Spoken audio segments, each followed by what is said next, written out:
Dear Doctor, good evening and welcome you all on the Dr. Professor Yadav's neuroendoscopy surgery series. So this is the episode 8 and today's topic is endoscopic management of cerebrospinal fluid rhinorrhea.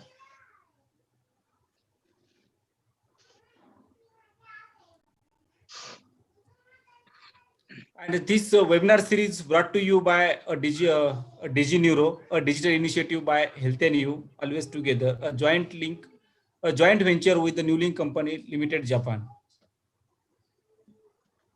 So these are we have some innovative products from the Health&You in migraine and painful nerves, that amlorite 5, 10, and 25 milligram, the amitriptyline plus mycophenolate combinations, pain relief, feeling good. And in migraine with comorbid conditions, when one is not enough, amlorite beta, the combination of amitriptyline plus propranolol, the beat headache together. And in low back pain, Neurite injection, the one and only made in Japan. And in severe neuropathic pain, amlorite P, it is a combination of amitriptyline plus pregabalin for 24 hours pain relief. And first time in India, vitamin therapy for migraine, the brentamine. And in step ladder treatment of epilepsy, adclobaz. The first time in India, the strength is 2.5 milligram is available, 5 milligram and 10 milligram, add flexibility, add control. So all the webinars are available on the DigiNeuro YouTube channel. You can just find out DigiNeuro channel on the YouTube and just don't forget to subscribe and like all your webinars. Almost 40 webinars are available on the YouTube, and the most of them are from neurosurgery. So I'm very happy to introduce Dr. Shailendra Ratre. He is a MS MCH from the Jabalpur, and he's working as an assistant professor neurosurgery at Super Specialty Hospital, Netaji Subhash Chandra Bose Medical College, Jabalpur, Madhya Pradesh. So over to you, sir. Thank you. Okay, thank you. Good afternoon, Yadav sir, Swami sir. It is the very moment of pleasure to introduce Professor M. Narayan Swami sir. Swami sir has done his MCH from PGI Chandigarh in 2004, and after this he completed his fellowship in spine from Germany, and then sir served in various military command hospitals from 2004 to 2017. And he was HOD, head of the department neurosurgery in FMC Pune. And after that, sir has joined Super Specialty Hospital, NSCV Medical College, Jabalpur as Professor Neurosurgery. Sir's special interest in neurosurgery is spine surgery and spinal instrumentation. And sir has described his original technique of diaphragm sparing mini open thoracotomy for dorsolumbar fractures. Sir is the chief moderator of our neuroendoscopy fellowship program of Jabalpur, and sir has more than 50 publications in various national and international journals. So I welcome you, sir, and Thank you. I request you to introduce Yadav sir. Good evening to everybody. Welcome to this seminar, webinar rather. It's my pleasure to introduce Professor Yadav. Rather, you must be knowing about him by this time. It's the 8th episode, but for the newcomers, benefit of the newcomers, I'll still introduce Yadav sir. I feel humbled whenever an opportunity comes, to introduce, because the sir has done so much of work. I do not know where to start and where to end. Sir is a graduate alumnus from Jaipur Medical College, where he did his MS General Surgery and then the initial MBBS. After that, he joined PGI Chandigarh, completed his neurosurgery, then joined this institute in 1992. There was nothing. From the scratch, she has built up this institute and then made this an institute, premier institute, which is almost a referral center for endoscopy of the neurosurgical endoscopy as well as the spine endoscopy. And sir is author of various articles. He has written about 196 articles, and he's the one who is quoted, or rather cited, if you open the webinar, you see that most of the citations are quoting his article. if you imagine any person who has done his work, we envy Professor Yadav. He has done almost everything what you can imagine as a neurosurgeon, from publishing, from being a teacher, giving live demonstration at premier institute like All India Institute, STPGA, and international, and being a university examiner, and conducting fellowship, as mentioned earlier, in our institute where we train a 11-month program, as well as, initially we used to do biannual. This time we couldn't do Corona.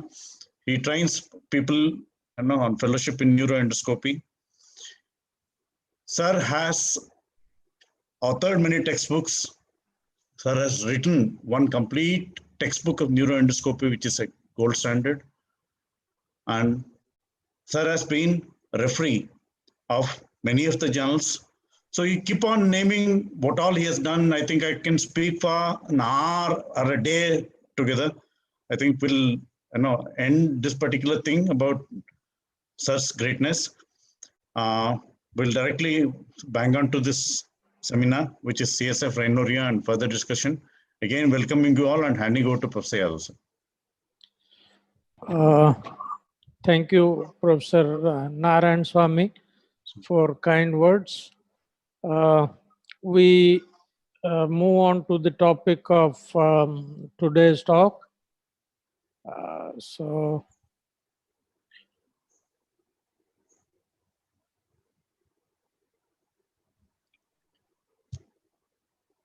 So this is, I think I bring it down. Okay, so I'll be talking about the endoscopic management of CSF rhinorrhea.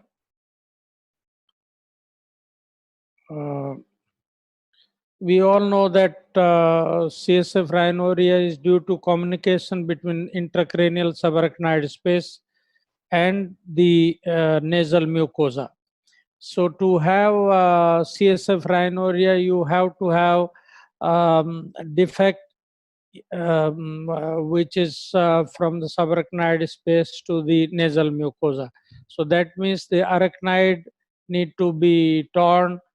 The dura also, there should be injury. The bone dehiscence should be there, and the nasal mucosa also should be injured. So then only you will have a leak of CSF from brain to the nasal cavity. So all these things should be injured: arachnoid, dura, bone, and the nasal mucosa. Now the other thing is, why are we concerned? Why should we treat such cases? Because there is an associated risk of meningitis, and this risk is more in the initial period. In first 3 weeks after trauma or otherwise, the incidence is 10%, and later on it is around 10% per year. So because we want to avoid, and the mortality and the morbidity of meningitis is obviously high, significant, therefore we want to treat them. Now, as far as there are various methods of treatment of CSF rhinorrhea, including conservative method, but the endoscopic closure has revolutionized the surgical management. So this is now gold standard, and most of the CSF rhinorrhea can be managed using endoscopic endonasal technique. Now, what are the presentation of CSF rhinorrhea? It is a clear fluid discharge from the nose, and usually it is aggravated by bending forward if it is an active leak. There are two types of CSF rhinorrhea. One is active, another is intermittent. So in active leak, you can witness the clear drop of CSF coming. In intermittent, there is some time in between, there is a leak and then it stops. Quicken STEED test can be done, in which you can compress bilateral jugular vein, which will increase the leak. So how to diagnose? If you just press the neck and jugular vein, then the leak will be aggravated. Then there may be a reservoir sign.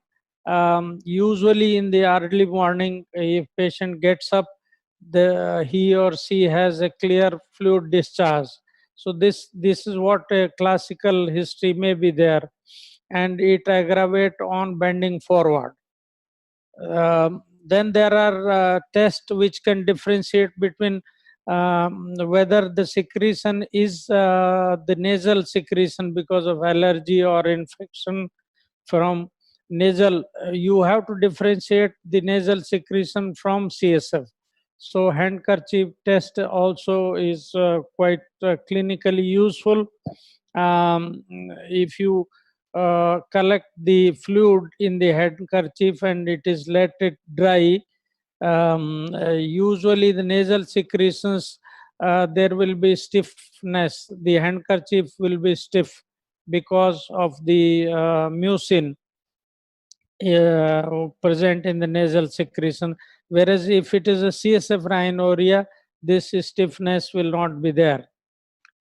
Now the CSF rhinorrhea usually unilateral. So in history also, if to differentiate between whether it is a CSF rhinorrhea or allergic, usually it is unilateral, but it can be bilateral also rarely, or it may be from the contralateral side. There may be a leak site on one side, whereas the injury is on the opposite side. So this is quite rare in a circumstances where there is a dislocation of midline crista galli, like you have seen in this particular case. The injury is on the right side, but the crista galli has been displaced on the left side. So the leak can occur from the left side if the brain is plugging the right side nasal cavity. So at times there is a contralateral leak also, but usually it is a one side leak. There may be early leak within 24 hours of trauma, which is the most common cause of CSF rhinorrhea, or there may be delayed leak, which presents after 1 week of trauma. There can be high pressure leak. This is very, very important. You need to differentiate whether the leak is because of the raised pressure.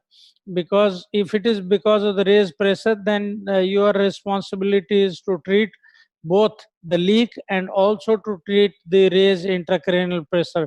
Otherwise, there will be recurrence after so many years or months. So it is very important, and the differentiating point, especially in the intermittent leak in the spontaneous rhinorrhea, are that there may be intermittent headache, and this headache is relieved by a gush of CSF.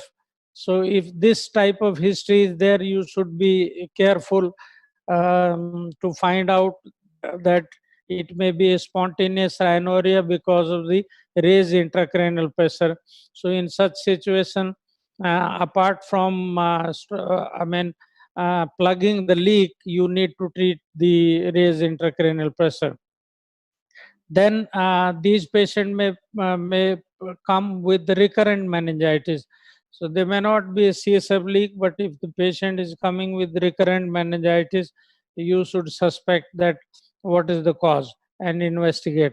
In trauma cases, if you find periorbital hematoma or black eye, these patients usually are associated with dural tear, and they may present with the delayed CSF leak. The site of leak is very important.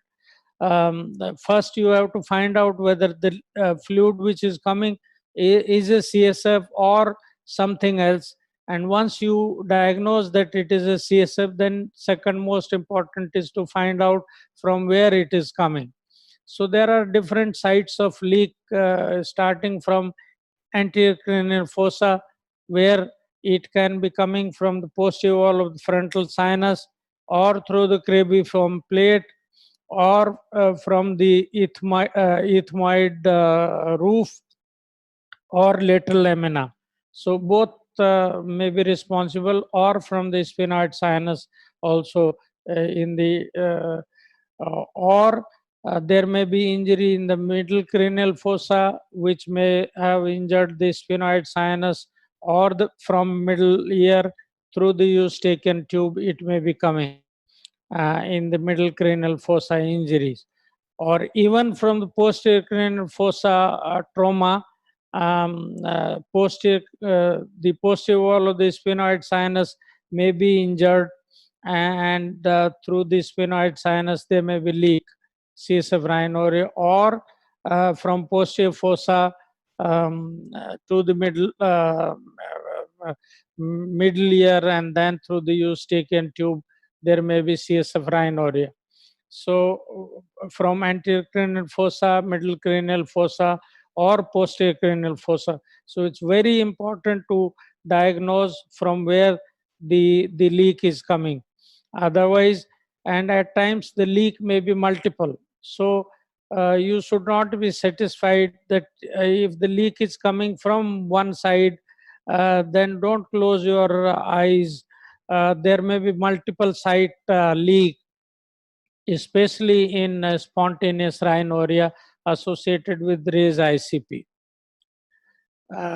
So I was telling that the etiology of rhinorrhea may be many. It could be traumatic, it could be spontaneous, with a raised ICP or without raised ICP. There may be congenital defect in the skull base, like empty cella syndrome, or craniopharyngeal canal, or craniohypophyseal. These are same depending upon the size of the defect. Or there may be encephalocele which is leaking, or the tumor or erosive disease or inflammation, or following a radiotherapy, one can have dehiscent wall, and CSF may leak. In trauma, this may be either an accident, or one can produce iatrogenic injury when somebody is operating, like doing a sinus surgery, FAS, or after the pituitary surgery, or you may be doing any craniofacial trauma or surgery. So iatrogenic rhinorrhea may be because of following a sinus surgery, or a skull base surgery, or transsphenoid pituitary, or craniopharyngioma, or craniofacial resection. And these cases may have injury. So what are the site? Because the site of leak differs in different etiology. In iatrogenic injuries, there may be different site. In a spontaneous rhinorrhea, the predilection, although these may occur from any site, from cribriform plate to the ethmoid roof, or lateral lamina, or sphenoid sinus, or the posterior wall of the frontal sinus. But there are certain common sites in iatrogenic which is different from spontaneous rhinorrhea. So common site in the iatrogenic are lateral cribriform lamina, lateral lamina of the cribriform plate, especially on the right side, or the posterior fovea ethmoidalis, maybe from sphenoid sinus in the decreasing frequency, or the posterior wall of the frontal sinus. In the spontaneous rhinorrhea, maybe raised ICP or without raised ICP. This I am repeating many times because it is very important. If it is associated with raised ICP, which is not very easy, if you just go for monitoring of the CSF after the leak occurs, then the pressure may be normal. So intermittent headache, which is relieved by leak of CSF, you should have a suspicion about the raised ICP, especially in the spontaneous CSF leak. 50% of the spontaneous rhinorias are associated with raised ICP. So you need to treat them. And there are indicators of raised ICP, that is benign intracranial hypertension. You get a CT cysternography or MRI, which will show if there is a perioptic sheath prominence and there is a tortuous optic nerve, like it is seen here in this particular MRI, then you should suspect that there is a associated raised ICP. Or there is an associated empty cella syndrome, then also you should suspect a raised ICP. Or if there is a flattening of the posterior wall of the glove, eyeball, especially at the place where the optic nerve is entering in the glove.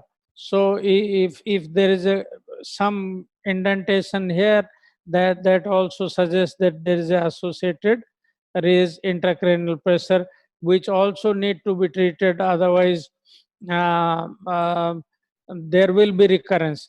And one may feel very happy that these patients will be relieved of CSF rhinorrhea, but the recurrence will occur months or even years after the repair. So one may, success rate of CSF rhinorrhea, the short-term success is not real success. You have to follow these patients for longer period. So in secondary spontaneous rhinorrhea, secondary to raised ICP, the common site of leak are from the cribriform plate, which is commonest, followed by the sphenoid sinus, and this may be from the lateral recess, which is difficult to treat. And the other important thing is that there may be multiple sites of leak. So if you have failed repair, this could be one of the cause, that there can be more than one site of the leak. In congenital defect also, there may be, this may be associated with raised ICP. This may be associated with encephalocele or persistent craniopharyngeal canal, or there may be primary empty cella syndrome. One must differentiate the primary empty cella syndrome from secondary to the large tumor which you have removed from the sphenoid sinus region. The miscellaneous cause may be when you have removed or the tumor has caused erosion, or there is an infection or mucocele, or following radiations, one can have rhinorrhea. Now, if you have rhinorrhea, there are multiple aims. First is to find out that the fluid which is coming out from the nose is a CSF, because I have already told you that this may be a nasal secretion because of allergy or some infection. There may be fluid other than CSF. So one need to find out that the fluid which is coming out is CSF, number one. Number two, from where it is coming. Number three, it may be associated with raised ICP. So you have to rule out the associated raised intracranial pressure. If you don't do that, if you just plug the site of the leak and don't address the cause, which may be raised ICP, then there will be recurrence. So this is also very important. So clinical test, I have said there are certain things in which you can clinically find out whether it is a CSF. If you press on the bilateral neck jugular vein, and if the discharge increases, it goes in favor of CSF rhinorrhea. If there is a reservoir sign or on bending forward, the CSF comes, or early morning the fluid comes when you put the chin on the chest for 1 minute or longer, then this is suggestive of CSF rhinorrhea. If after a trauma, if you are suspicious that whether it is a blood only which is coming from the nose or CSF mixed with the blood, you go for the filter test. If you find a double ring sign or a halo sign, that suggests that it is a CSF mixed with the blood. And we have already dealt with the handkerchief sign. If the handkerchief gets stiffened, then it is suggestive of nasal secretion. The mucin is responsible for stiffening. The CSF will never cause a stiffening of the handkerchief.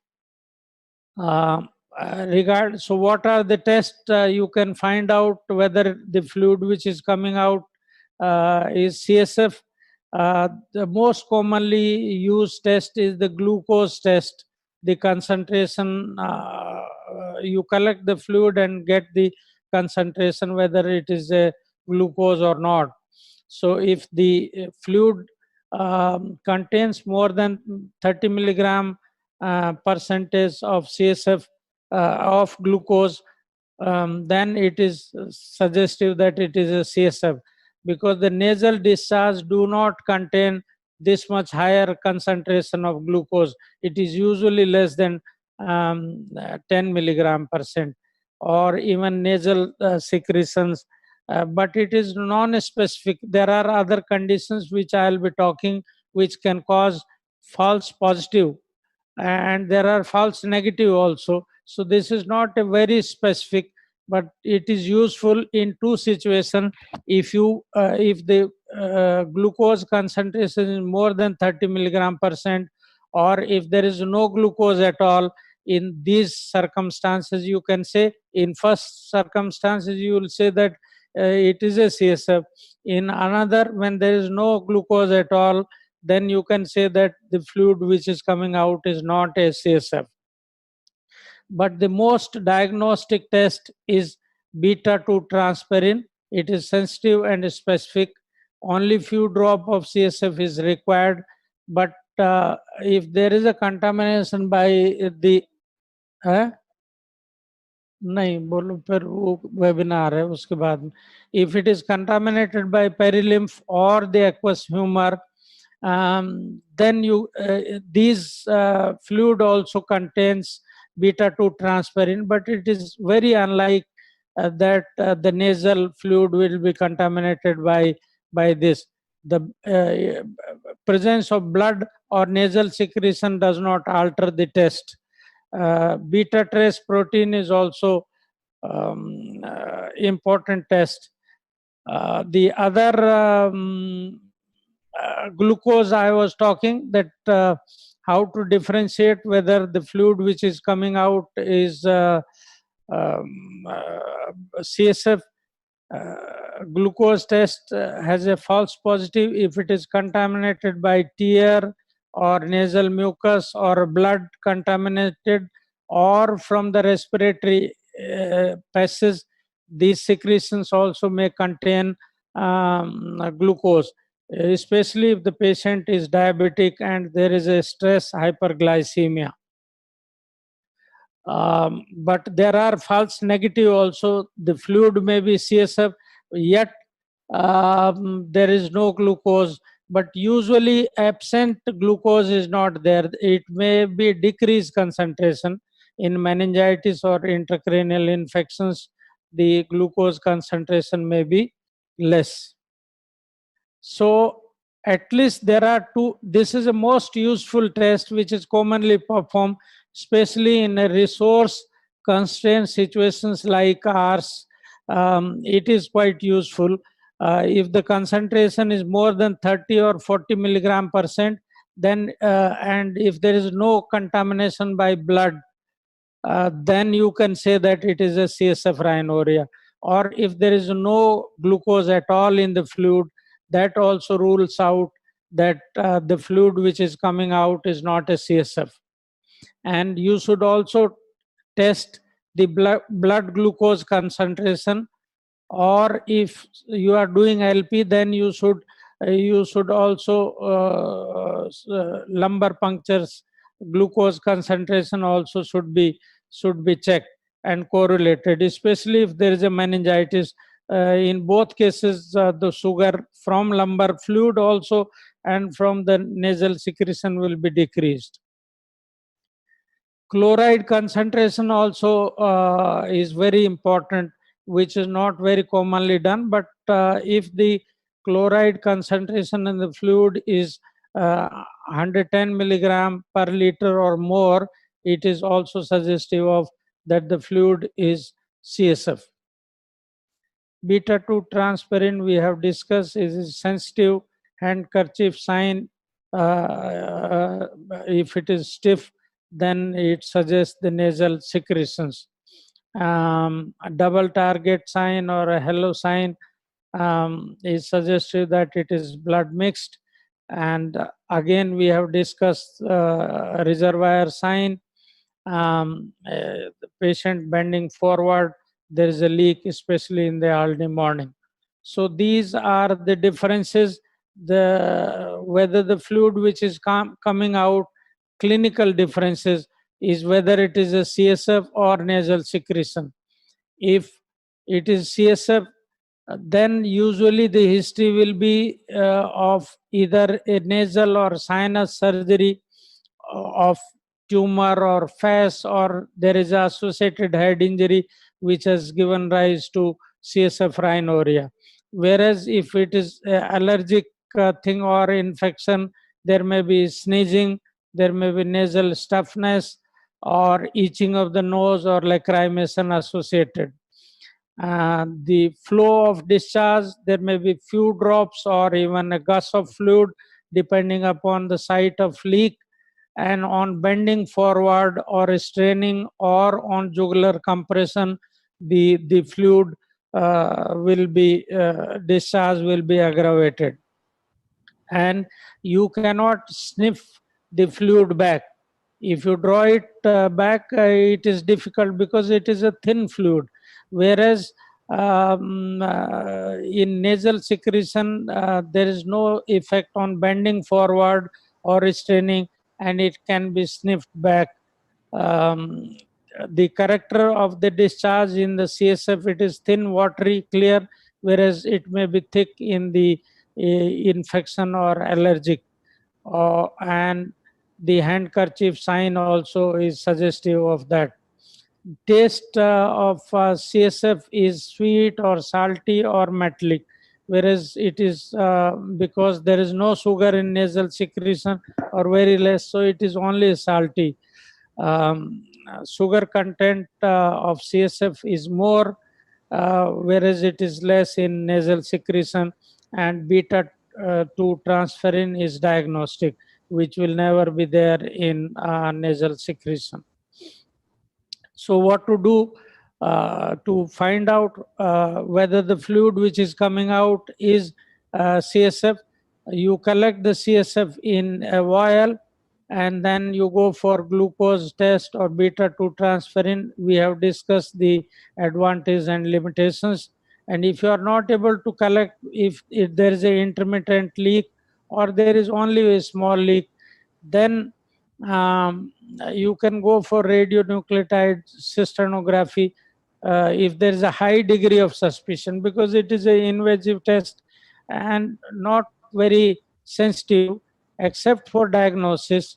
Or if there is a high degree of suspicion, it is better to go for radiological investigation rather than radionuclide cysternography. So the second aim, once you come across that the fluid which is coming out is CSF, is to find out from where it is coming out. So there are tests, and simplest is the best. So start from simple test. There are primary investigations, there are secondary investigation. But at times it is difficult to demonstrate the exact site of leak, especially if it is inactive leak. So inactive leak, it is very difficult, but a good neuroradiologist and properly perform investigation, you find in most cases the site of leak. And the leak may be from more than one place. This also one should keep in mind always. and at times it is difficult because the fluid from right side may go on the left side, especially if there is a defect in the nasal septum, or it may cross the side. And at times all investigation may fail to detect from where the fluid is coming. But in most cases where there is an active leak, almost all investigation will have a very high sensitivity in active leak, whereas in inactive leak, CT scan or even CT cysternography may find, the chances of detecting the site of leak is less. But MR cysternography is the investigation of choice. So it is very important which test one should go and which are the maneuver which can increase chances of detection. It may be Valsalva maneuver or prone position of the patient, in which in some cases it may be helpful, but these are controversial and not commonly performed. So the primary investigations usually are, the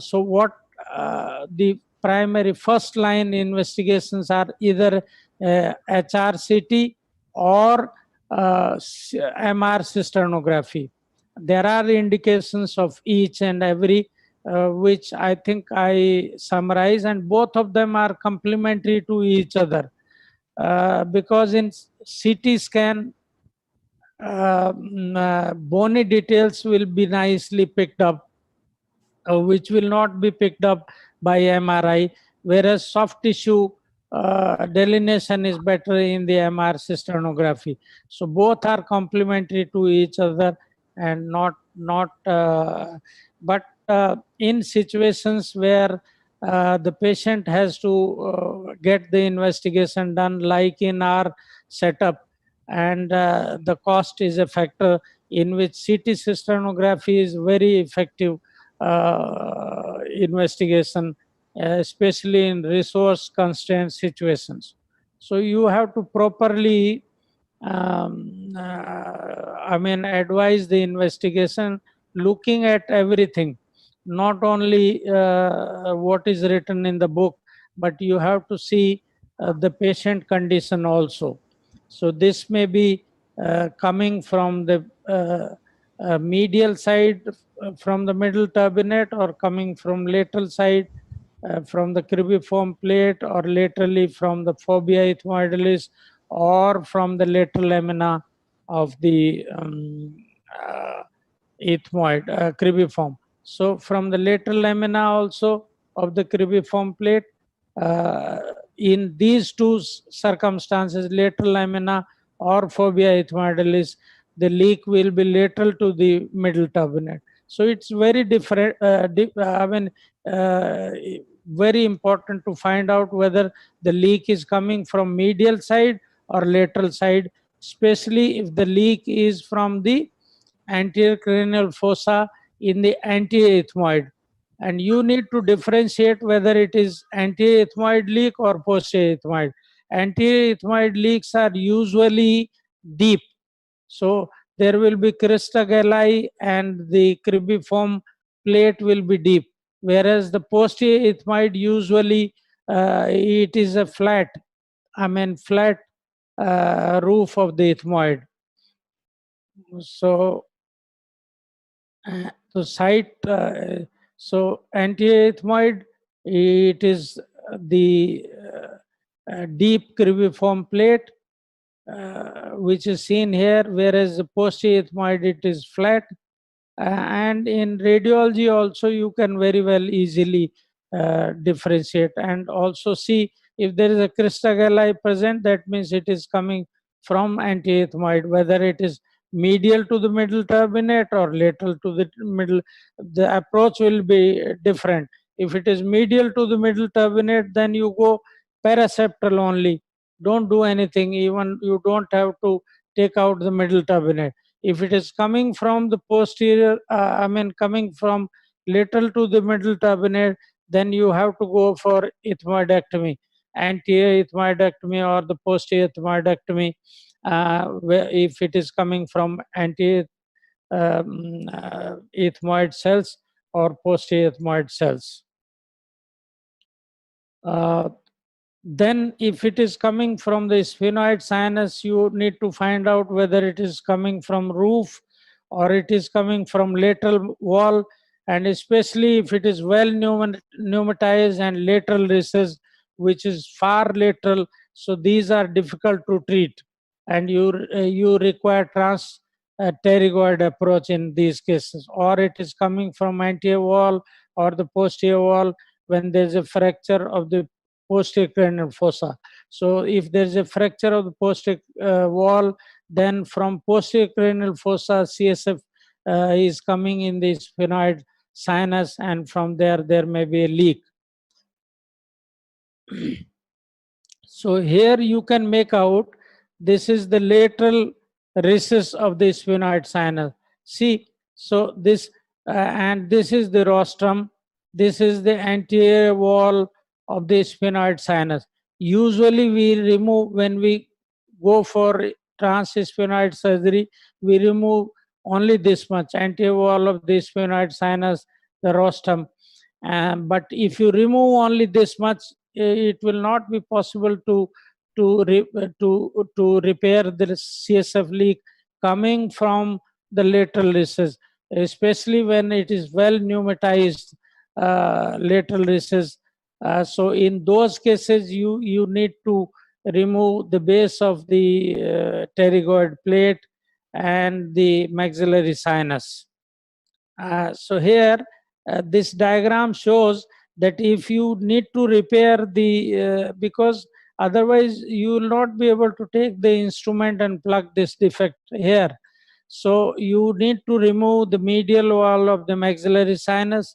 So unless you remove this and also lateralize the palatopterygoid fossa and the pterygoid plate, especially medial pterygoid plate. So unless you remove this, it will be difficult to approach this and plug the defect which is coming from the lateral pterygoid, lateral recess of the sphenoid sinus. So it is very important from where it is coming.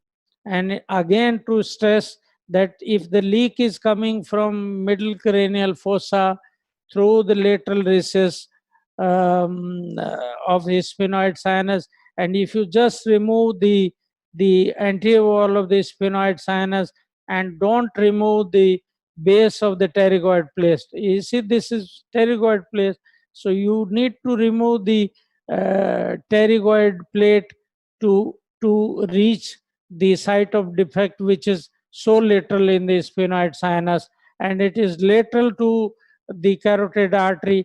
It is lateral to lateral and in vicinity to the V2 division. So this is a VDN now. This is V2, which are in close proximity, and at times even lateral to the maxillary division. So these are at times difficult, and you need to remove the base of the cribriform plate. I'd like to recommend you the article of Dr. Janki Ram to find out. He has very nicely given the treatment protocol and what are the common sites of leak in different.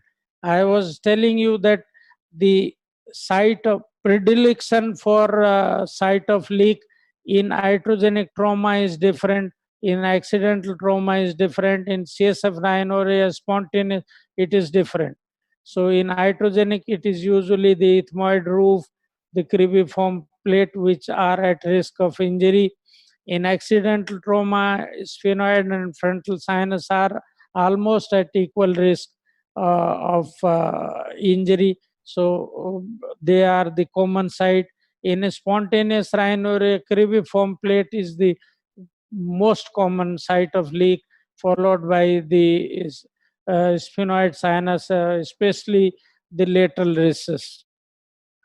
Tumor, depending upon where the tumor is, or there may be a congenital type, the the site of leak are different. So this article is there in my book, which which is coming within 7 days time. So regarding which investigation should be done, the CT scan has an advantage when there is a active leak, and if you find a single defect, so there is an active leak and a single defect, then you don't have to do any other investigation, and it is in less expensive compared to MRI. So therefore, the simple and single defect active leak, this is good enough.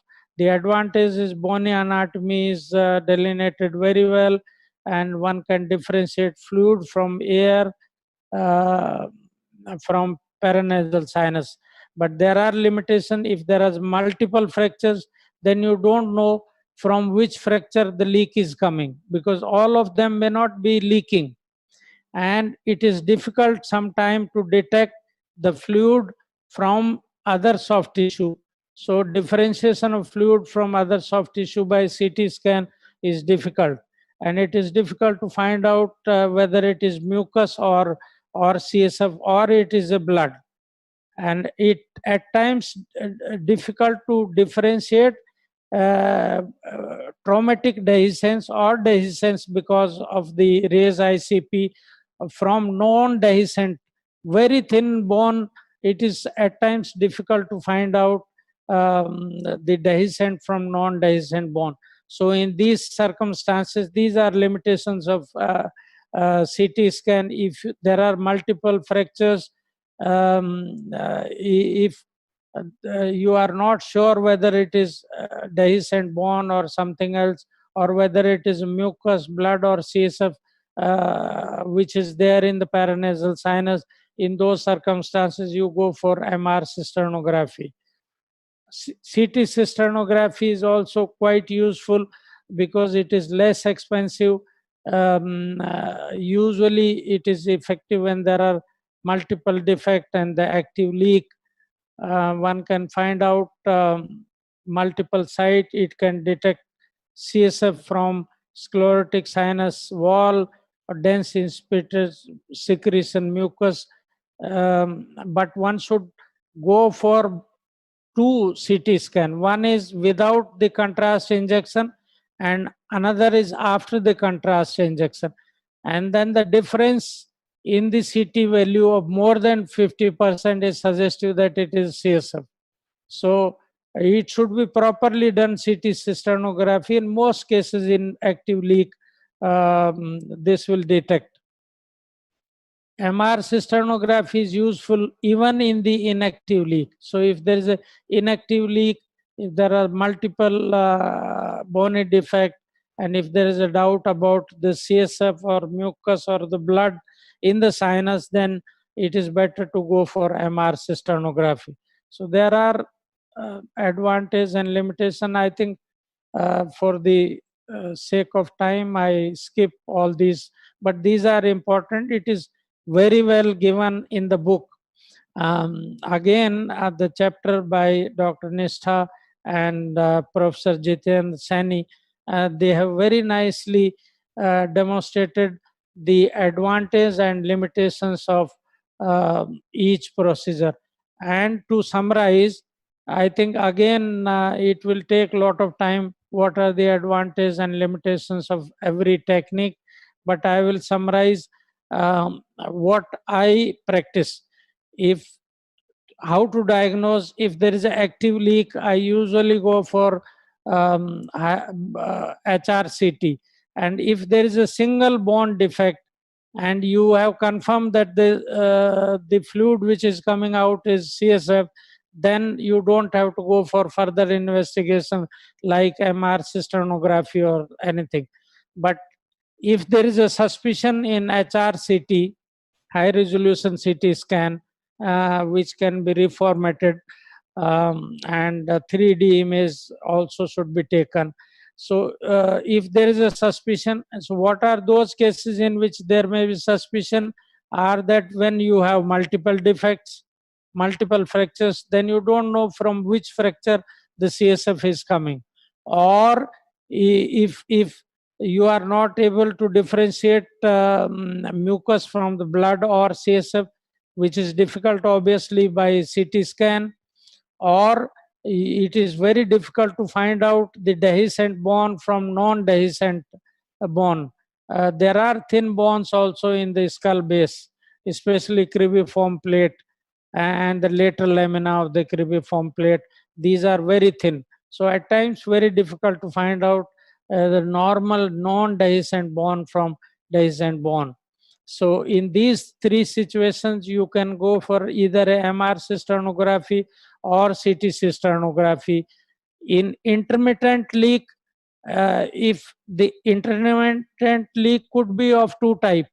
One is that even if it is an intermittent leak, but it is actively leaking when the patient has come to you, or tell the patient when it leaks, then you get an investigation. In those actively leaking, you can get CT cysternography or MR cysternography. Both of them are quite useful. But in inactive leak, MR cysternography or contrast MR cysternography, that means you put in gadolinium and you can take a delayed MRI. So even intermittent leak pickup rate are high in this. So one should know the indications of various investigations in proper cases.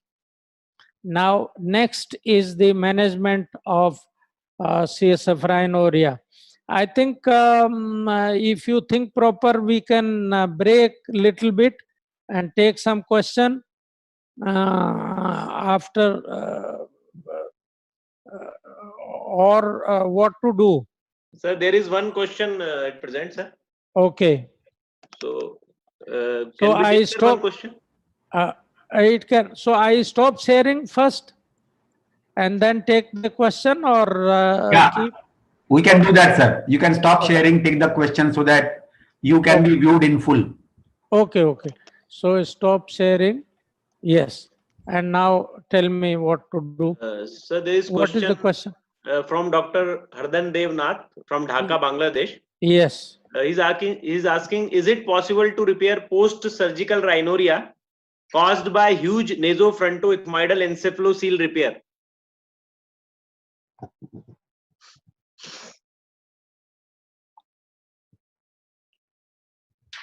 Yes. So I'll be talking about the endoscopic repair. Any leak which is the ideal case for endoscopic surgery is a small leak. So a small leak of even less than a centimeter or even up to 2 centimeter you can repair. But if there are very huge extensive defect, bilateral defect also, then this is comparatively, it is a relative contraindication. You should go for transcranial approach in those cases. Very large defect, you need to have a multi-layer closure.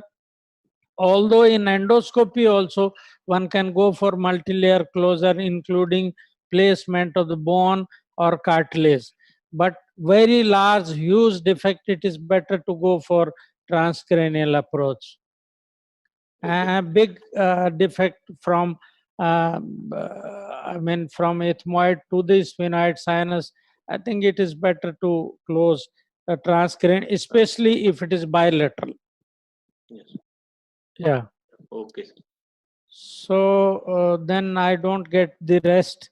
So I continue with my presentation. So it is there. This Yes, sir. has come. Yes, sir. Yes, sir. You are able to view the Yes, sir. We are able to slides. see. Yes. Sir. Okay. So we will continue with the management. So the management of CSF rhinorrhea can be conservative. So most of the traumatic CSF rhinorrhea can be managed. 90% of them can be managed by conservative So there are, one should try for conservative management, but there are situations where conservative management is not indicated at all. Like if there is a spontaneous rhinorrhea or with raised ICP symptoms, or there is a delayed leak, which I'll be covering. So what are the cases in which you don't have to wait for conservative management? So most traumatic rhinorrhea can be managed. So how long one should observe?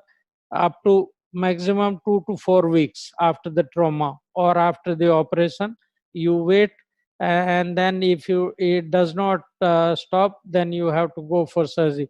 But there are some group of people, some go for more conservative, wait up to even 2 to 4 weeks.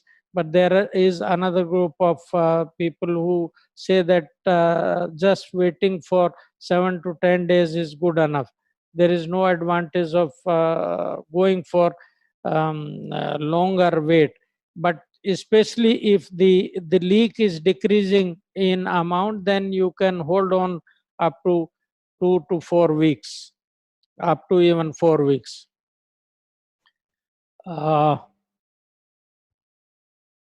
ये क्यों नहीं जा रहा भाई? अच्छा. So what are the conservative management? In conservative management, you use stazolamide, use laxative to avoid straining.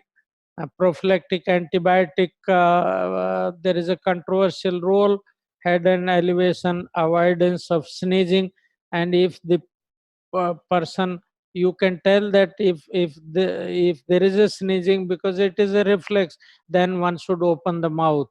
Lumbar drain or drip dry LP or intermittent drainage of CSF may be advised if it is not leaking. So there are different ways of lumbar drain. There may be continuous drain of CSF 5 to 10 ml per hour, but it has the other is intermittent drainage, twice in a day one can go, or you can have daily LP. There are advantages and limitations. Daily LP, there will be pain and there will be spikes of raised ICP.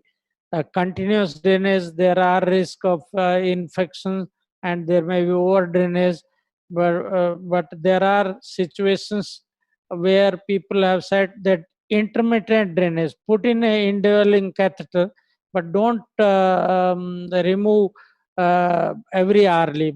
Means continuous drainage is not required. You can drain twice in a day, approximately 30 to 40 ml of CSF over 15 to 20 minutes time, only twice in a day. But keep a catheter so that you can avoid daily puncture and spike of raised pressure. So this has been also found to be quite effective compared to continuous drainage. Now, the why surgery is indicated. Surgery is indicated to prevent complications, especially the infections, if the conservative treatment fails, because the risk is more in the initial period and it is around 10% annually. Now, the indication of surgeries are traumatic leak, which is not managed by conservative methods, or if it persists even after 2 weeks or recurs after the initial closure. So in those cases, you go for surgery, or all spontaneous rhinorrhea require surgery. Whether it is associated with raised ICP or no. If it is associated with raised ICP, then you treat raised ICP also and plug this. And if the leak is associated with erosion or destruction of the skull base or sinus, then also it will never stop. So one has to go for surgery. Don't wait. Associated congenital defect, especially large defect, you have to go for surgery. Delayed leak, early leak one can wait, but if there is a delayed leak or intermittent leak after the initial closure, go for surgery. High pressure leak. So what are those high pressure leak? There is an intermittent leak which is relieved by, uh, I mean, the headache which is relieved by the leak of CSF. If there are recurrent meningitis, those patients also you should go for surgery. Fracture displacement of more than 1 centimeter, they do not. So large defect, one should go for, or continuous profuse leak. So you are waiting for even 5 days waiting is not indicated. If the profuse leak continues, the amount of leak per day is same, then there is no point in going. And especially if the midline major cisterns or the ventricle has been opened up, in those cases there is no point waiting. Encephalocele or meningocele is protruding through the bone defect.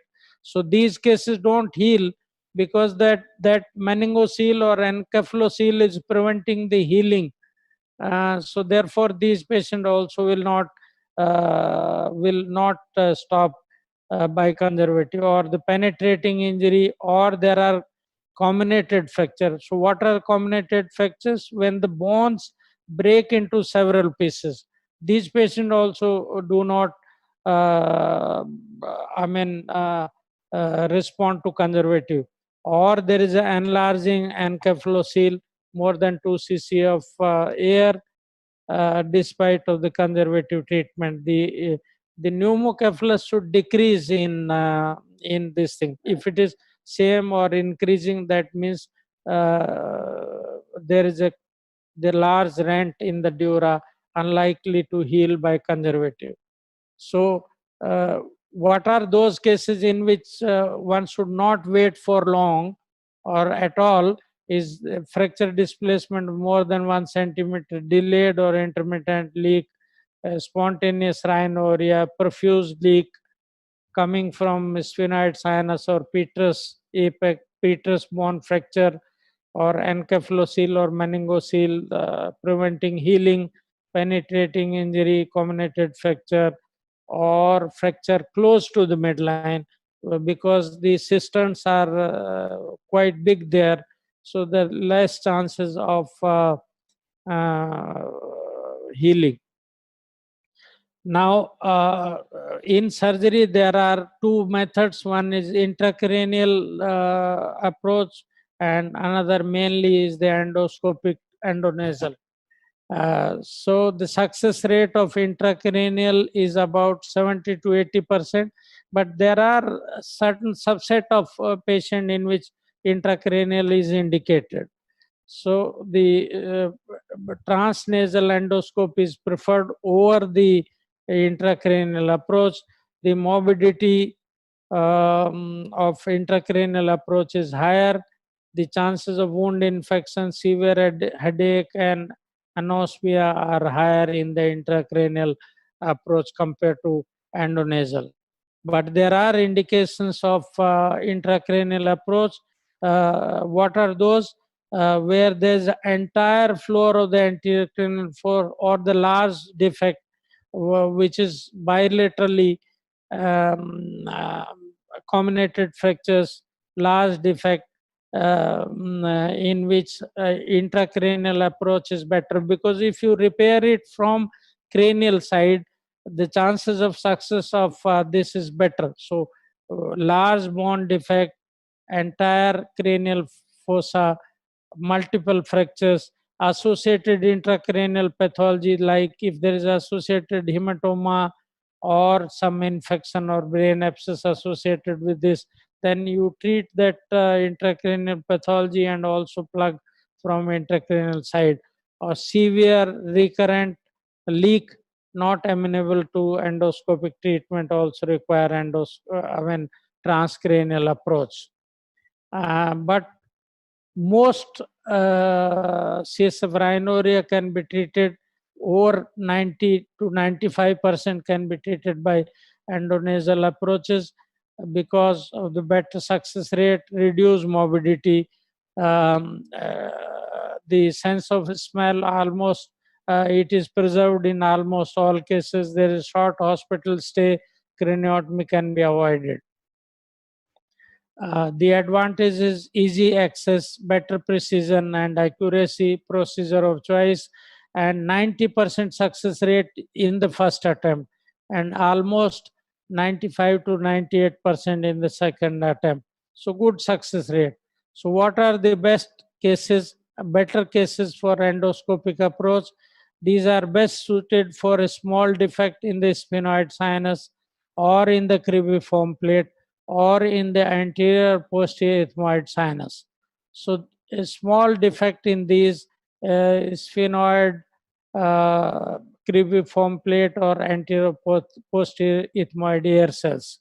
So these are very good cases, and for beginner one should go for it. But if the defects are in there in the frontal sinus, especially in the lateral recesses of the frontal sinus, especially for beginner, one should avoid. And the lateral recesses of the sphenoid sinus, I told you that the lateral recesses of the sphenoid sinus are difficult unless you have to remove the pterygoid plate, base of the pterygoid process, especially the medial pterygoid plate, you have to remove it. Otherwise, you will not be able to reach. So these are difficult cases one should avoid in the beginning, but these are the best cases. Even frontal sinus defect, I don't like to go for endonasal approach, although modified Lithrop approach can be done, Lothrop. But it is better that you give a direct incision on eyebrow and treat them with less morbidity. So the surgical technique depend upon from where the leak is coming. If it is from the anterior ethmoid air cells, then you remove those anterior ethmoid cells. If it is from posterior ethmoid, then you have to remove both anterior and posterior ethmoid air cells and lateral to the middle turbinate. So find out whether it is medial to the middle turbinate or lateral to the middle turbinate, and according to plan your procedure. If it is coming from the sphenoid sinus, then you have to go for sphenoidectomy. If it is coming from the frontal posterior wall of the frontal sinus, then you have to explore the frontal sinus, go for Lothrop modified technique.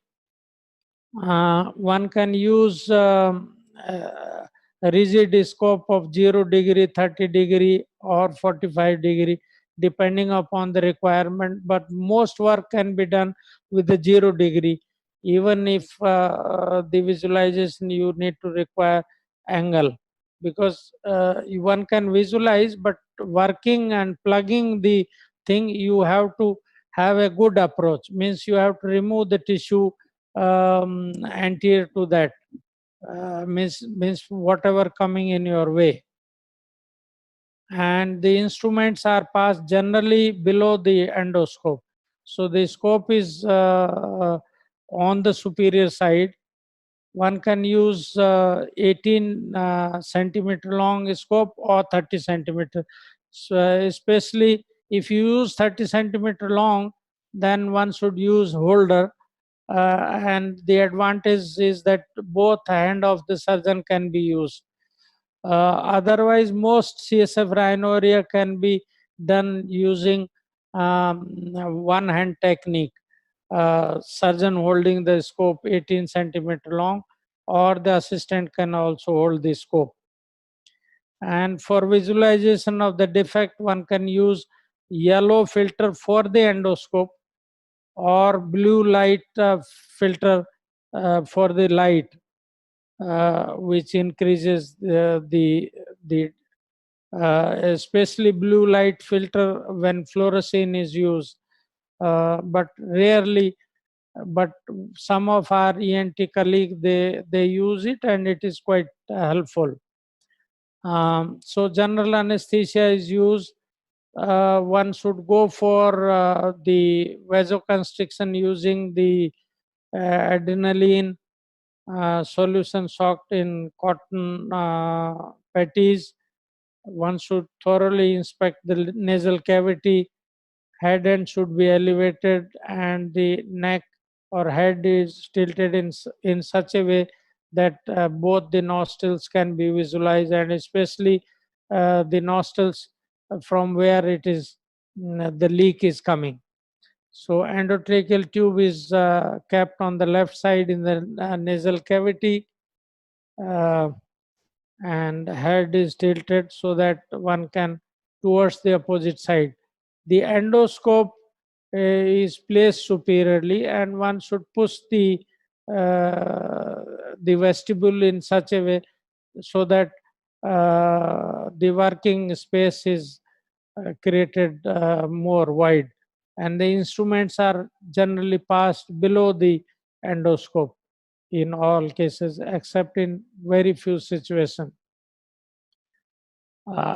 Direct paraseptal approach should be done when the defect is there in the cribriform plate, or when the defect is there in the posterior ethmoid medial to the middle turbinate.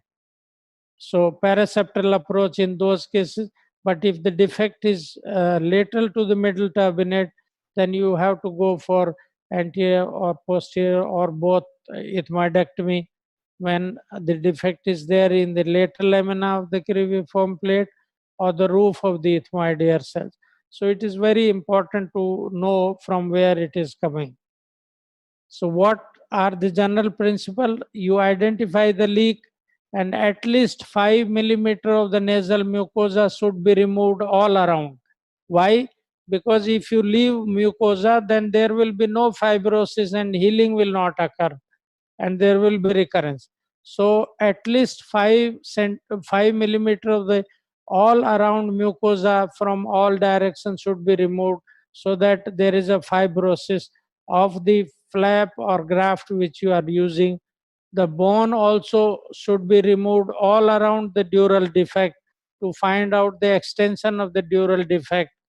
And if there is any bony projection, if there is a cribriform plate or any bony spicule coming in the way, which will lift up your graft or the flap, and there will be recurrence. So the graft or the flap should be lying flat on the surface. So there should be a uniform surface, flat surface, and the mucosa should be removed. The bone all around the dural defect should be removed to find out how much. And if there is an encephalocele, you should reduce it or cauterize it, making sure that cauterize the vessel. Otherwise, if the bleeding vessel retracts, then there may be intracranial hemorrhage. So first cauterize and then ablate the encephalocele. This is a short video of one of the commonest cause of CSF rhinuria. This was from the right side, sorry, this was from the right side cribriform plate. See, this is the middle turbinate. So the defect in this case was medial to the middle turbinate, just by the side of the septum, coming from right side from cribriform plate. And see why it is anterior cranial fossa in the region of anterior ethmoid, means much more anteriorly placed. If the floor of the anterior cranial fossa is flat, and one can make out from the crista galli also, because there is a crista galli, that means it is in the cribriform plate region. If it is posterior ethmoid, then it will be all flat, not like these deep cribriform fossa. Okay, so find out the defect. It is paraseptal, so therefore there is no need to go on the lateral side of the middle turbinate and remove unnecessarily anterior and the posterior or posterior ethmoid air cells. So go paraseptal, that is what was the plan.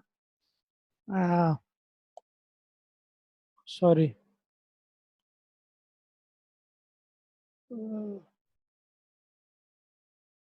So defect, bony defect in the cribriform plate, the nasoseptal flap was raised because this is a vascularized flap. So both cuts were made anterior, not classical nasoseptal flap, but very, the limited posterior. That was the sphenoid sinus. We went up and found paraseptally that there was defect in the cribriform plate here.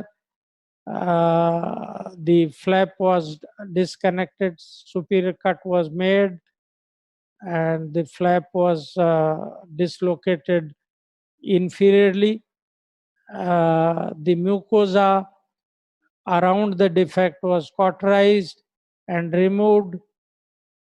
If you leave mucosa, then there will not be any fibrosis. So you can make out, there was pulsating bone, brain. So brain pulsation, very well, see the brain here. So we use the button technique or bath plug technique. The fat, which is little larger, with sutures in place, were put. The little larger fat was put inside intradurally, and then one more piece of the fat was put in the nasal cavity, and both these things were tied.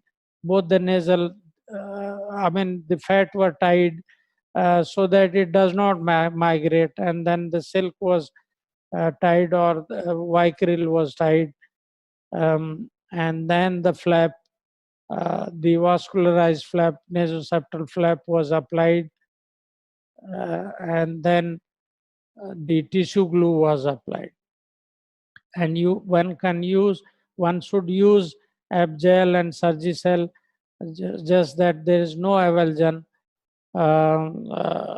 One can use the packing, either Merosil or gauze piece, for 3 to 5 days to prevent dislodgement. Although in a button technique, means because there was tying of both the intradural fat and the fat in the nasal cavity were sutured. So this is known as button technique, which is little more superior than the bath plug technique, which is quite effective. So but bath plug technique cannot be used in when the lesion is there near the optic nerve in the sphenoid leak, or posterior ethmoid near the optic nerve, because otherwise the fat can press onto the optic nerve. There are different kinds of repair on overlay or underlay. So this is not in relation to the dura. We usually think that underlay means intradural, but this is in relation to the bone. So underlay means it is inside the bone. So it is between the bone and the dura mater. Overlay means it is outside the bone, cranial base bone. So the graft is placed extracranially outside the bone, and underlay is in between the dura mater and the bone. One can have intradural also, and one can be using both inlay and onlay technique, both in between or including intradural. So multiple layer closure also can be done. So again, to repeat that, onlay or inlay is in relation to the bone and not in relation to the dura. This may be intradural, there may be inlay, there may be onlay, and the multiple layer technique. Graft material can be free tissue like fat, or there can be vascularized flap, or there can be composite graft. So what is composite graft? In which more than one tissue is there. So one can have a mucosa and one can have the perichondrium or the bone. So the mucosa, nasal septal flap, or cartilage or bone can be combined, which can give strength also when the defect is large, or middle turbinate flap can be used. So one can use cartilage, bone in the multi-layer closure, or perichondrium or septal mucosa, free or vascularized, or turbinate can be used, fascia can be used, abdominal fat also, or the collagen, artificial collagen also can be used. And there can be graded repair. So a small defect do not require multiple layer closure, but the large defect one can use the multiple layers using collagen flap, fat, vascularized flap, or including the bone. Okay, or can support. So I think I'll not go into details of various grades. There can be 0 grade means no leak, or grade 1 a small leak, a small arachnoid tear which may not be even visualized, but there may be a moderate leak with the arachnoid tear visualized during surgery. So here one can just use a hemostatic sponge only, or Surgicel, or even glue. But if there is a leak coming out, definite leak, then one can use fat and the sponge. Not large defect, but if there is a large defect, then one can use fat and the hemostatic, or very large defect one can use fascia lata, fat, or even the bone graft. More than 2 centimeter long defect one can use. You need to use support also, so the bone can also be used. And then sealant at the end, not in between the layers. If you use in between the layer sealant, then fibrosis will not occur. And then one should use something in between. Otherwise, when you take out the packing, then you may avulge the graft which you have put in. So keep something in between the sealant and the packing, which may be Foley's, or maybe the roller gauze, or different things. So different techniques have been used, like free graft or flap, vascularized flap. But there are meta-analysis which says that the choice of graft does not matter. But I think it is not correct. If the defect is very large, then the vascularized flap has the advantage over the free graft. If the defect is small, then whatever you do is good. But if the defect is large, you need to have a vascularized flap, and also use some support in the form of bone or cartilage, and multiple layer. So bath plug technique I have discussed. You tie it and then pass from the whole end, put the extra fat inside, and then pull it back. And even with the pressure, this fat does not come, because you have put in extra. But this bath plug technique cannot be used when the defect is there in the sphenoid sinus near the optic nerve, because this fat can compress on the optic nerve, and the vision deterioration may be there. The second technique, which is little better than bath plug, is that button technique.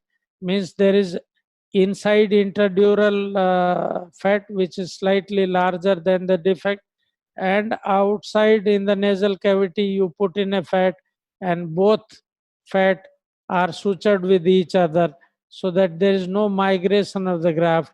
Although in bath plug technique also it is tied, or you can put in the fibrin glue over the thread which is passing in the nasal cavity.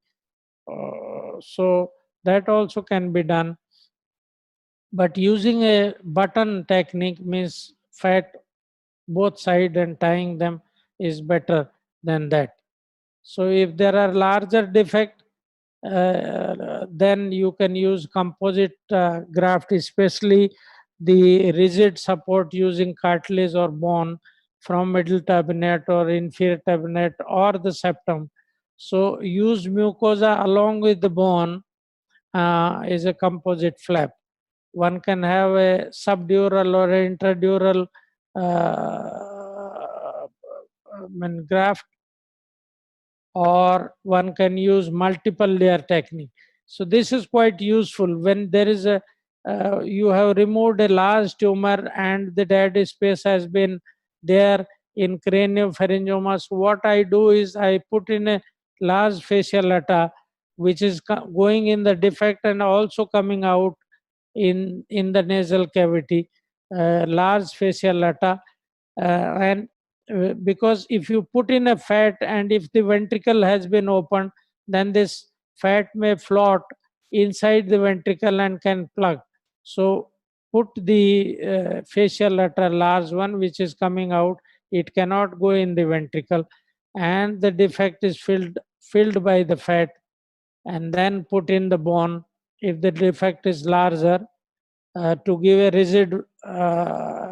rigid support, and on top of it use vascularized mucosa which will heal better than the free mucosa. So multiple layer closure are better, and to prevent migration of these, one can put in a rigid buttress. Means this can be temporary in the form of balloon or a nasal packing using roller gauze or Meroseal, or may use bone for permanent if you think that the defect is larger. Or obliteration technique, you can put in a large fat and obliterate the sphenoid sinus. If you are not very sure from where it is coming, then you can obliterate the whole thing. But if you are using a obliteration technique, you have to remove the whole mucosa from the sphenoid sinus, otherwise there will be mucocele.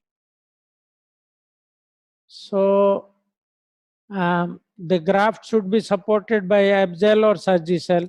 It helps in adhering the graft there, and then use packing like Meroseal or gauze or balloon impregnated with the antibiotic,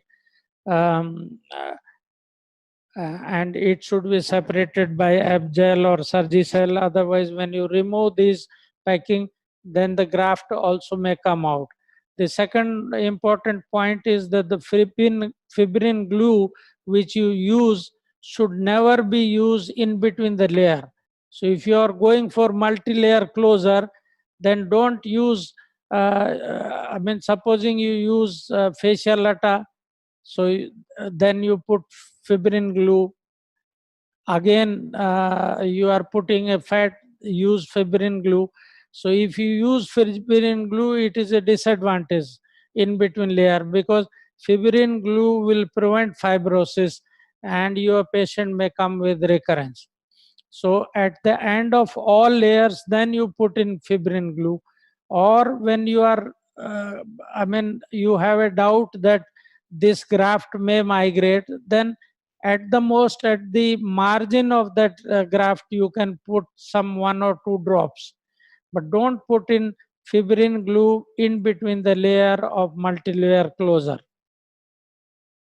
Nasal packing is commonly advocated to support the graft.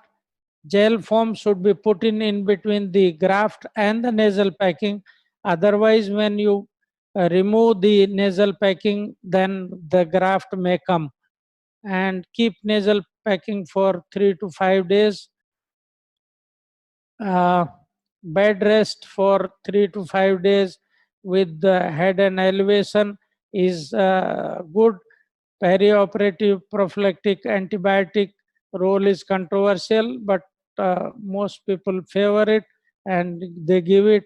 Avoid nasal blowing in the post-operative period or sneezing, but this is involuntary. So you tell your patient that if there is a sneezing and if you remember, then you open the mouth so that the intracranial pressure does not rise and the graft does not dislodge.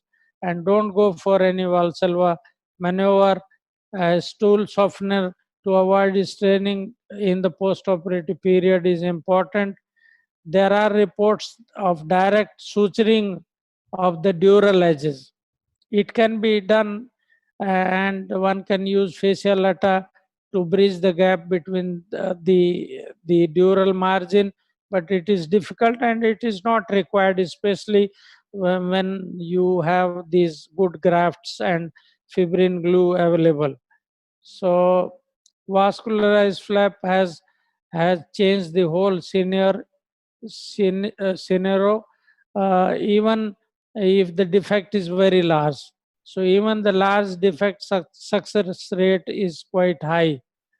There is a role of navigation, especially if you find difficulty in localizing the defect, but in expert hand it is rarely indicated.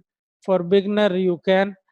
For frontal sinus rhinorrhea, especially if the defect is in the lateral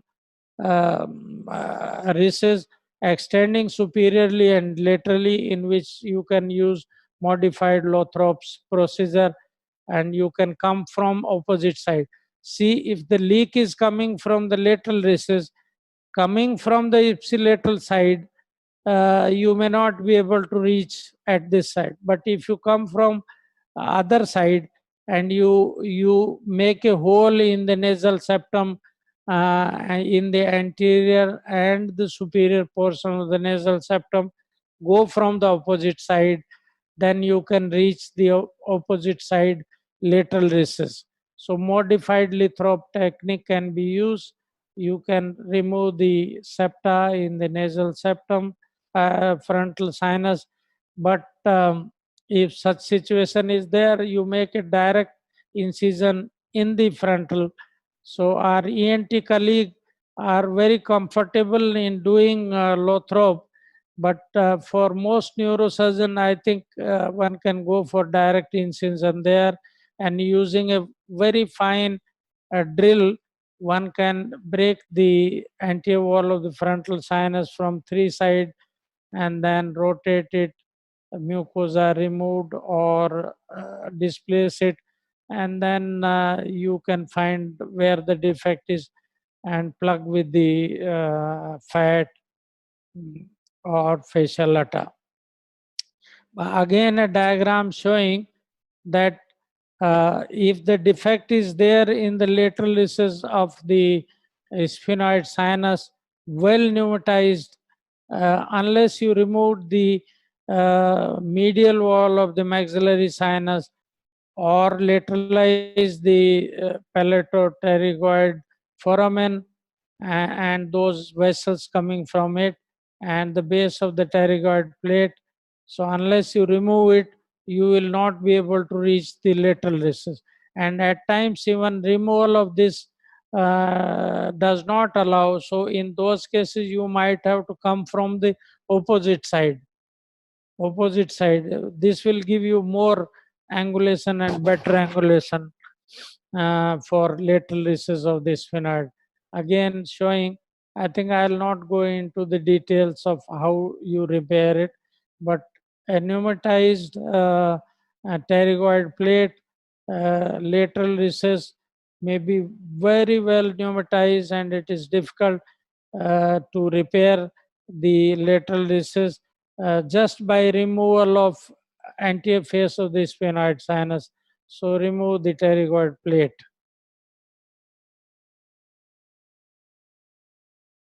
So results are good, 90% success rate in endoscopy in the first go. But recurrence also may occur, and I will deal which are the patients at risk. And one should not be happy if you find CSF repair and patient do not have any problem after 1 month of your follow-up. The recurrence may occur very late. So calling that success rate is good in a short follow-up is not correct. One have to go for very long follow-up, and recurrence may occur even after 80 months after the surgery. Especially in spontaneous rhinorrhea where there is very minimal raised ICP. So these patients, unless you address the raised ICP, the recurrence may occur very late. So long follow-up is required. There may be meningitis, chronic headache, pneumocephalus, intracranial hematoma, especially if you go for intracranial repair, and the recurrence. Recurrence is most important. And what are the factors which are associated with recurrence? So if you come across spontaneous rhinorrhea, then there may be chances of recurrence. So younger colleagues should be careful, and especially because there may be raised ICP, why they have high recurrence rate, or not high but some recurrence rate, 10-15% or more, is because there may be multiple leak site, there may be difficult cases, lateral recess of the sphenoid sinus, there may be associated raised ICP which has been missed, so this may give rise to recurrence. There may be elevated body mass index, so obese female, if you treat, then you have to be little careful, higher chances of recurrence. Lateral recess of the sphenoid sinus, at times difficult to repair, and you may miss those cases, may not properly repair them, so may have recurrence. And some of them are very large defect. Majority of them have a small defect, but some of them may have a very large defect. So they require a multiple layer closure. Extensive skull-based defect, those should be repaired by the intracranial. I think the very limited indications of intracranial. Extensive defects, bilateral defects, obese patient, associated empty sella, raise ICP, even endoscopic approach also can be effective. But these are the cases where there may be recurrence, multiple site of leak, diabetes insipidus associated, frontal sinus with extension superiorly and laterally, where transnasal approach may be difficult, especially in the beginner, and you have not repaired it properly. So difficulty in achieving the durable repair in spontaneous rhinorrhea, again repetition, occult, raised ICP, multiple skull-based defect may be there, which may have been missed, high rate of meningoencephalocele formation. You have to ablate this encephalocele, reduce it. So unless you reduce it, there will be no fibrosis. And in mean, after some time, you may have a recurrence. CSF pressure should be routinely measured after you have closed. So once you have closed it, and if you have put in a lumbar drain, after blocking the lumbar drain after 48 hours, you check the pressure. If it is raised, then you have to address the raised pressure also. Okay. And if there is a high flow leak, then there is an indication for lumbar drain or permanent lumbar peritoneal shunt or VP shunt should be done along with the Diamox. So if there is a high flow leak, so what are high flow? If the two or more basal cisterns have been opened in craniopharyngioma, or if the ventricle has been opened, in those cases, apart from doing multilayer closure and using a vascularized flap, you have to use a lumbar drain. And so the defect for some time, 7 to 10 days even after. And once you close the lumbar drain, then after 48 hours, you see the pressure. If the pressure is raised, go for shunt, lumbar peritoneal shunt or ventriculoperitoneal shunt. Then only there will be lasting good results. Otherwise, it will be recur.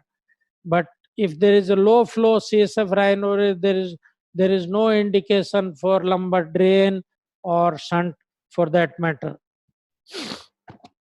So indication of lumbar drains are very minimal, only selected cases, recurrent leak, persistent leak, associated hydrocephalus, associated raised ICP, two cisterns have been opened or the ventricle has been opened during surgery, or especially of craniopharyngioma or meningioma, where you have been I mean the arachnoid has been violated. Otherwise, meningioma is extra-arachnoid tumors. So if you do a good surgery, you may not require, but it is very difficult. Large meningioma, a large skull-based defect with meningocele, you may have to require lumbar drain, obese patient, radiographic empty cellular syndrome, put in a lumbar drain. You can keep it for 3 to 5 days or even longer, up to 7 days. But what is important is that after the closure of lumbar drain, don't take out the lumbar drain, you just close it, and after 48 hours you find out the pressure. If the pressure is raised, then you need some kind of shunt. Otherwise there will be recurrence. So this ends. We hopefully will start this fellowship program short term, but there is a long term endoscopic fellowship program, and one can read these. This was based on these 3 important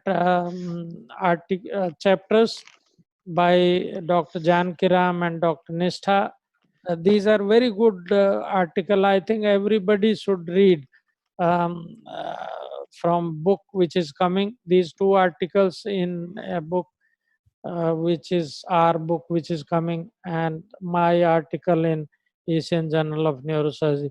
I'm thankful to my teachers and my colleague for helping me. Thank you very much. So now we can invite questions. Thank you, sir. Yeah. Sir, there are 3 more questions. Okay. So the first question is by Dr. Nikhil from Hyderabad. He wants to know, does all ethmoid leaks are lateral to middle terminates and sphenoid leaks are medial to it?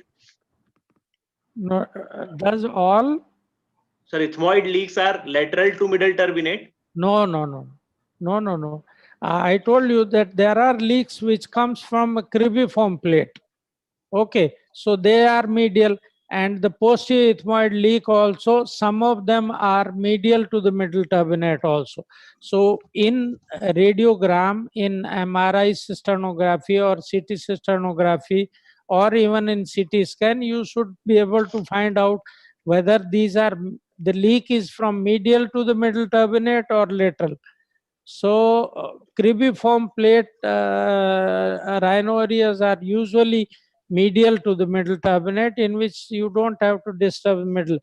But the leak coming from sphenoid anterior ethmoid air cells or posterior ethmoid air cells from fovea, that is roof of the ethmoid sinus, they are always lateral to the middle turbinate. And even the leak which are coming from the lateral lamina of the cribriform plate are also lateral to the middle turbinate. So it is important to find out where it is coming. Okay, sir. So next question is from Dr. Rakesh Yag, one of our neuroendoscopic fellow from AIMS Rishikesh. Yeah. And first of all, he is complimenting for this presentation, sir. And Thank you, Rakesh. Yeah. and sir is asking that if patient comes with history of spontaneous CSF rhinorrhea with meningitis, so Okay. what is the ideal time to repair the defect? Treat meningitis first. So meningitis should be treated, but antibiotic of 7 days, and then you examine the CSF. You may not wait for complete cell count. Becoming absolutely normal. If the cell counts are improving, and the majority of them are lymphocyte, about 5 to 7 days of antibiotic therapy is good enough. After that, you can go for. But if it is not resistant, then you first treat the meningitis and then repair. Yeah. Next question is again from Dr. Nikhil from Hyderabad. Is asking Yes. how to manage optic compression after repair due to compression of fat. Compression Of fat, sir, fat which we have fat. put. Yeah, Yes. take it out. Take it out. Whenever you put in fat, it should not be overpacking. If you go for overpacking, so how to differentiate between overpacking and a packing, a reasonable packing? You require packing if there is a dead space, especially in a large pituitary tumor removal or craniopharyngioma. Those patients may have CSF leak. These are iatrogenic. So in those cases, packing is absolute must. But the packing should be, when you pack, there should be what you call it, pulsation. Brain pulsation should be there. So if there are brain pulses, you put in fat and there are brain pulsations, that is a good packing. But if you overpack it, then you may compress the optic nerve. And if there is a vision deterioration, go in again, remove the overpacking, and just gentle packing should be done. Okay, thank you, sir. Then the last question from N. Muthukumar sir from Madurai, sir, and is complimenting for nice presentation, sir. And sir is asking, when do you mobilize the patient after surgery? Sir, thank you very much, sir. Sir, it is not rigid, but usually I prefer to keep patient for 1 or 2 days in the bed. Some people advocate that up to 3 days, and their reasons of saying that normally up to 3 days there is some fibrosis, because if you mobilize them early, there may be some straining, and especially if the defect is large. If the defect is small, then even immediately after surgery, means on first post-operative day, you can mobilize. So a small defect, and you have done a good bath plug technique, single day, this thing is not required. But if there's a large bone defect, and high flow, this thing, it is better to keep patient in bed for 3 days, but not necessarily flat.